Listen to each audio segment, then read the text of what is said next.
My name is María Alejandra Tangarife. I'm a current student of psychology in the Universidad de los Andes, Bogota, Colombia, and well, the title of my research is Hippocampal Dependent Memory Protection, Inhibition of Microglia M1, and the Regulation of the HPA axis through the administration of rosiglitazone before an exposure to subchronic stress. So, you might have realized that the title of my project summarizes what I want to prove and what I want to study, but there are some other important details that I consider important for this topic. So let's start. So, in first place, previous research have suggested that the inflammatory processes of the microglia M1 during, well, either raw stress responses or chronic stress responses, well, can promote cognitive impairment throughout the brain.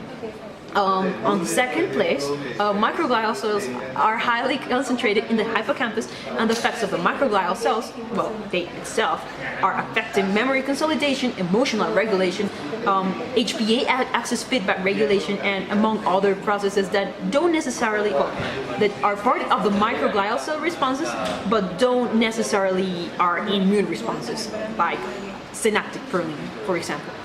Well, in fourth place, we also have to take into account that rosiglitazone, that is the drug I want to use, is first of all an antidiabetic drug, part of the thiazolidinedione family, and well, it is usually used for making cells more responsive to insulin, but also they are selective activators of a nuclear receptor called peroxisome proliferator activated gamma.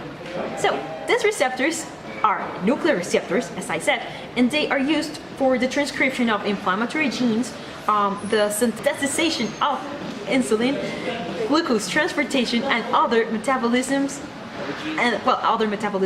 such as fatty acid metabolisms.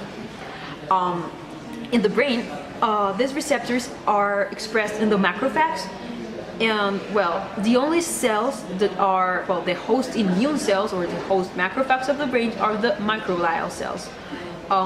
Previous researchers have suggested that the administration of the agonist of this receptor, they promote anti-inflammatory and neuroprotective responses in models such as Parkinson, atherosclerosis, ischemic damage, and well, also inflammation related with aging.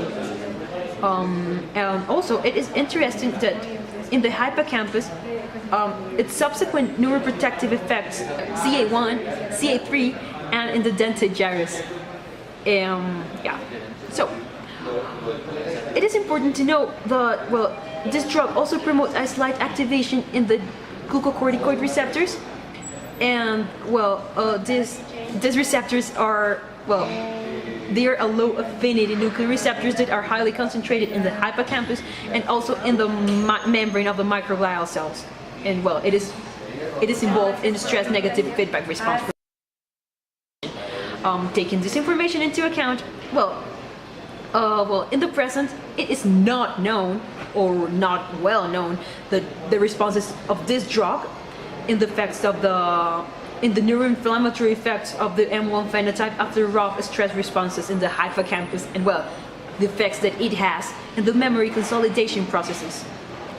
So in this case, I believe that systemic administration of rosiglitazone before a raw subchronic stress stimuli, and that's what I want to do in my experiment, can promote the anti-inflammatory and neuroprotective M2 phenotype and therefore protect hippocampal cells that measured in the CA1, CA3, and the dentate gyrus, and well, therefore protect the memory consolidation processes. And well, also taking this into account, I believe that rosiglitazone is also going to be, it's being a slight agonist of the glucocorticoid receptors. Well, I believe that it might help to regulate the negative feedback response in the brain, and well, it will help to protect memories, the consolidation of memories, in emotional and spatial memories. Thank you very much.